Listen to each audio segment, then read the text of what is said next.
Kamusta Sagittarius? Welcome to Like a Tarot.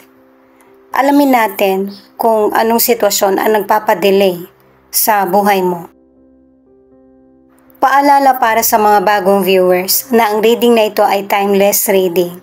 General reading, ano man ang edad mo or gender mo, kunin mo lang kung ano yung akma sa sitwasyon mo. At saka ikaw na rin magpalit kung si person mo ba ito or ikaw. At ito ang start ng 1 week reading mo.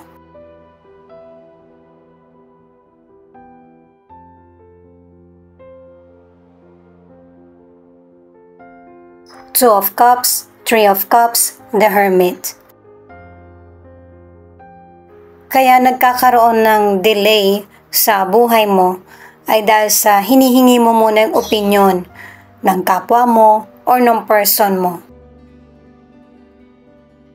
Ang ilang Sagittarius naman, ang gusto mo ay yung magkaroon ka muna ng kaalaman bago magdesisyon sa mga bagay na alam mong pangmatagalan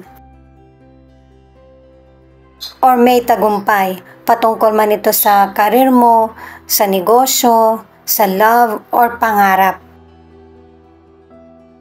Ang ilan sa inyo sa career o negosyo, napapansin mo sa sarili mo na kailangan mo ng tulong ng iba. Kasi kapag ka nagmi-mix yung idea mo at yung idea ng kapwa mo, yung bang mas maganda yung nagiging resulta sa career man, sa pag-aaral mo or negosyo. Ang ilan sa inyo sa relationship, nagkakasundo kayo ng person mo. Posible din na yung bang nalalapit na yung anniversary nyo. Meron ding celebration na magaganap. Pwedeng reunion, dahil sa tagumpay, merong konting salo-salo, birthday or anniversary. Pero kung ang relationship nyo nagkakaroon ng problema, ang advice ng cards ay makipag-communicate. Maaari na ang ilan sa inyo sa relationship, hinahanapan mo pa ng timing kung paano mo makakausap yung person mo. Kasi may pagka-sensitive siya or mailap. Ang ilang single, makakakilala ka ng potential person na matindi yung attraction nyo sa isa't isa. Pareho nyong mararamdaman ang koneksyon. Yun nga lang, hindi agad-agad magkakasundo kayo ng person na ito. Magkakaroon ng ilangan sa inyong dalawa sa bubuin nyong koneksyon.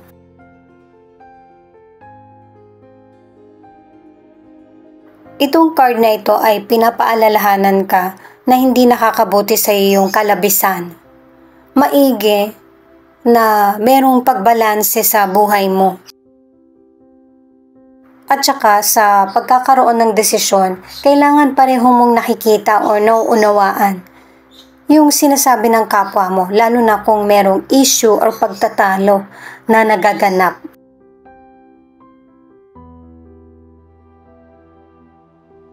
Knight of Wands, the Justice, King of Swords. Merong person, pwedeng ikaw ito or ibang tao, na biglaan na lang nagkakaroon ng decision. At inuulit-ulit dito sa cards na kailangan ng balanse.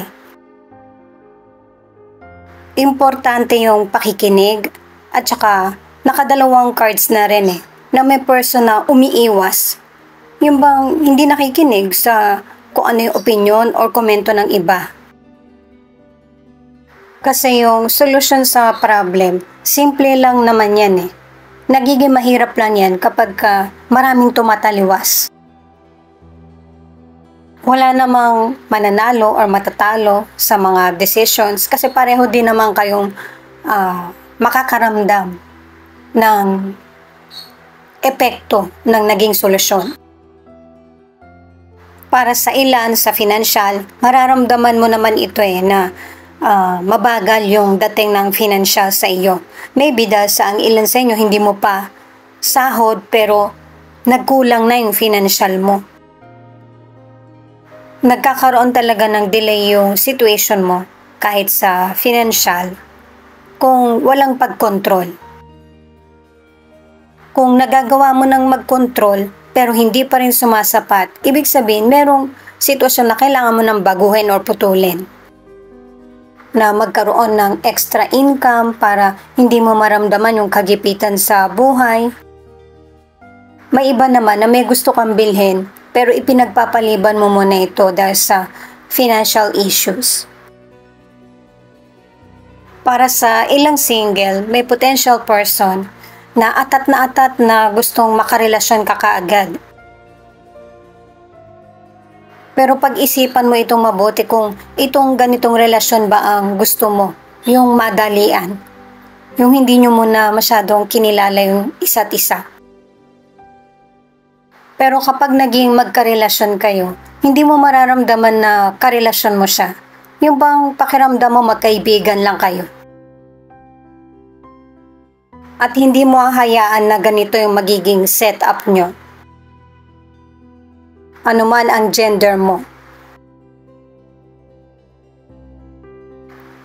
Itong card na ito na commitment, kung ang ilan sa inyo hindi mo to nararamdaman sa trabaho mo, sa negosyo mo or sa love, sisiguraduhin mo na magkakaroon ka nito, na magkaroon ka ng stable na pamumuhay sa career or sa negosyo or sa love. Kasi may ilan sa inyo na pinangakuan ka na yung pangako hindi katulad sa sinabi kaysa sa mga pinapagawa sa iyo or trato. Ano man ang estado mo sa buhay, makukuha mo pa rin yung hustisya. Hindi man katulad ng nasa isip mo.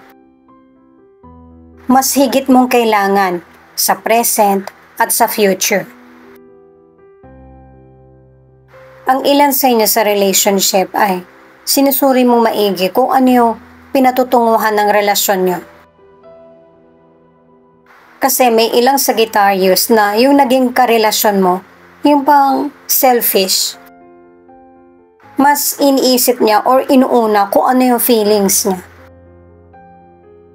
Kesa sa kung ano yung buong katotohanan or sitwasyon. 8 of Pentacles, 6 of Wands, the Wheel of Fortune. Ano man yung mga sitwasyon na nagkakaroon ng delay sa kasagutan or outcome, huwag kang malungkot or mainip kung bakit ang tagal ng solution sa problems mo. Kasi in the end, nasa future na tayo na cards Papabor sa'yo yung kapalaran. Pinakita na sa mga naunang cards kung gaano ka ka-loyal, ka-understanding sa person na kausap mo. Kaibigan mo man ito, katrabaho, o kaya family member, person mo. Kung nakikita mo mas gumaganda yung buhay niya or mas umaayos, akala mo lang. Dahil sa parehong ipinapakita at ipinaparamdam kung ano yung kahulugan ng saya at kalungkutan. Pareho nyo itong mararanasan. Ang ilan sa inyo sa kalusugan, positive itong mga cards. Kasi may ilang Sagittarius na marunong kang sumunod. Lalo na kapag nakakaramdam ka ng yung bang sakit. Hindi ka nagpapabaya sa sarili kaya may mabilis ang recovery o kaya healing. At saka may ilang Sagittarius na kapag nabigyan ka ng warning ng katawan mo or ng situation, sobrang nag-iingat ka. Kaya kung may sapitin ka man na mahirap na sitwasyon or illness, hindi ganun kalala. Para sa ilang single, may potential person ka makikilala na ipapakilala sa iyo sa salo-salo, o kaya kapag nag-meet kayo ng mga kaibigan mo. May ilan kasi na hindi related sa iyo at hindi rin related sa kaibigan mo. Pwedeng nakilala mo siya sa party, event, or kung may pinuntahan kayo ng family mo or kaibigan na nandun yung person. May enjoy mo yung pakikipag-communicate dun sa person dahil sa marami kayong pagkakapareho at masaya yung magiging kwentuhan nyo. Itong card na ito ang nagsasabi na hindi lang kailangan ikaw yung nagtuturo, kailangan natututo ka rin makinig. Para mas makakonek ka sa mga gusto mong matutunan din sa iyo ng kapwa mo at matutunan mo sa kanila. Kasi ito yung panahon kahit na hindi ka teacher or mentor, ito yung panahon na ikaw yung maging ilaw sa tamang landas at kaalaman na tatahakin ng kapwa mo. Ano man ang situation na kinakaharap mo, good man or bad, meron niyang mga magandang dahilan. Ang ilan sa inyo sa relationship, magkakaroon na ng balanse at saka kapayapaan. Kasi makakatawid na sa person mo kung ano yung hangarin mo para sa relationship nyo, na ang gusto mo lang ay maisaayos yung situation nyo. Na kailangan mong marinig muna yung opinion niya bago magkaroon ka ng decision. Napaka-importante ng communication para maalis yung maling hinala or akala. At saka positive ang magiging changes sa relationship nyo ng person mo kasi nauunawaan nyo na yung nasa isip at pakiramdam ng isa't isa. May ilang Sagittarius na ang tagal na ng issue nyo ng person mo, pero ngayon gagawin mo na talaga na asikasuhin ito. Hindi bukas or sa mga susunod na araw or buwan, kundi ngayon. Malaking ginhawa ito sa iyo pagkatapos ng solusyon sa mga issue sa relationship nyo. Ito naman yung feelings ng person mo na pwede rin ipakita kung ano yung feelings mo kasi connected kayo sa isa't isa.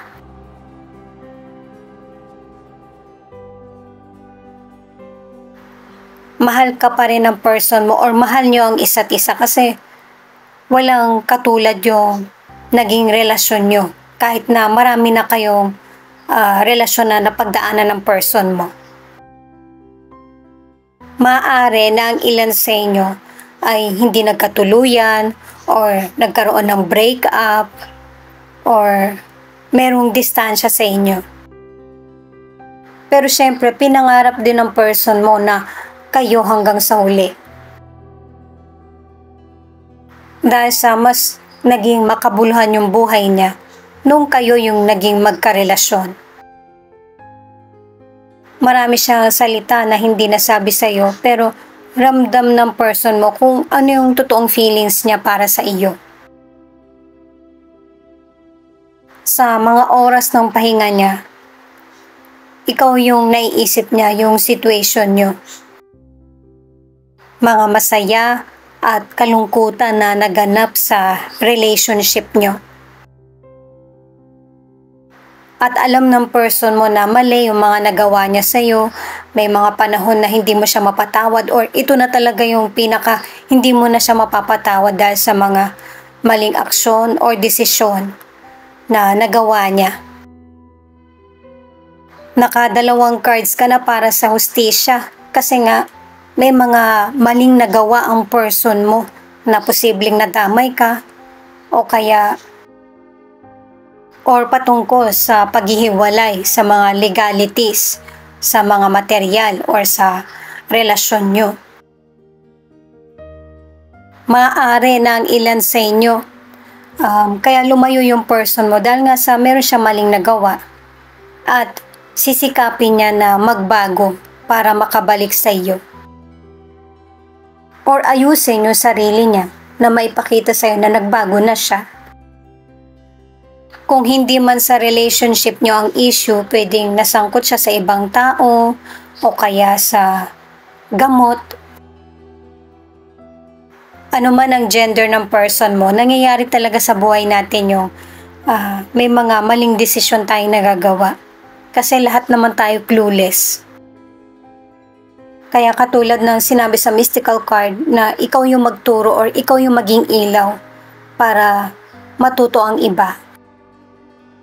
Libra, Cancer, Scorpio, Pisces, Aquarius, Virgo.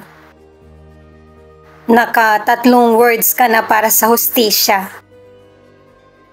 Ano man yung nakakatrauma na issue na naganap sa buhay mo ay makukuha mo yung hustisya. Ito naman yung mga letra na posibleng andito yung letra ng pangalan ng person mo or letra ng pangalan mo. Thank you at saka ingat po kayo palagi. IRT, MQZ, HJ, DLX.